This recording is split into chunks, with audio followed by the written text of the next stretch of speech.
السلام علیکم۔ کیسے ہیں دوستو؟ دو نوکر اور ایک کم سن لڑکا، عمر یہی کوئی 11-12 سال کی، ایک باغ میں دوڑ رہے تھے۔ ان کے آگے آگے ایک شیر کا بچہ تھا۔ لڑکا نوکروں سے چند قدم پیچھے تھا۔ آگے جا کر نوکروں نے شیر کے بچے کو گھیر لیا۔ جو ہی ایک نوکر اس کے گلے کے زنجیر پکڑنے کے لیے جھکا، اس نے گھرا کر اپنے دونوں اگلے پنجے اٹھا دیے۔ نوکر گھبرا کر پیچھے ہٹ گیا۔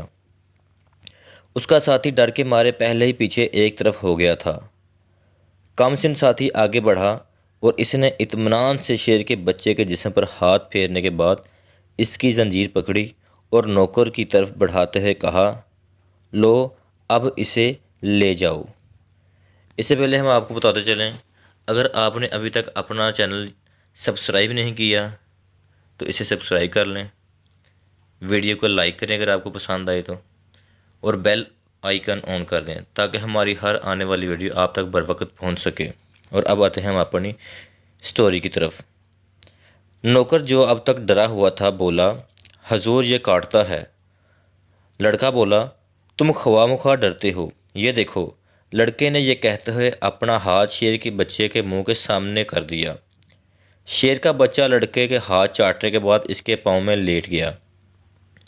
اس بہادر لڑکے کا نام فتح محمد تھا، جو تاریخ میں ٹیپو سلطان شہید کے نام سے مشہور ہوا۔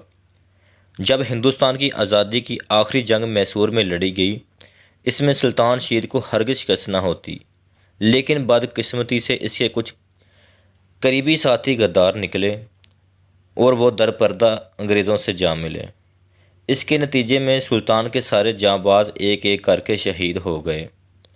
کچھ دوستوں نے مشورہ دیا کہ میدان جنگ چھوڑ کر خفیہ طریقے سے بھاگا جائے، لیکن سلطان شہید نے گرج کر کہا، گیدڑ کی 100 سالہ زندگی سے شیر کی ایک دن کی زندگی بہتر ہے۔ اس کے یہ الفاظ تاریخ میں سنہری حروف سے لکھے ہوئے ہیں۔ اس نے ذلت کی زندگی چھوڑ کر عزت کی موت اختیار کی اور بہادری سے لڑتے ہوئے جام شہادت نوش کیا۔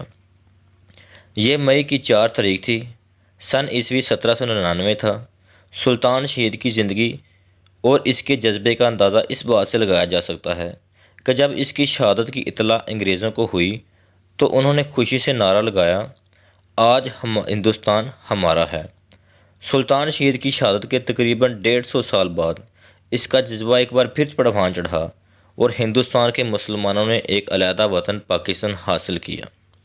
اگر آپ کو ہماری یہ سٹوری پسند آئی ہے تو اپنے دوستوں کے ساتھ شیئر کریں۔ Thanks for watching. خدا حافظ۔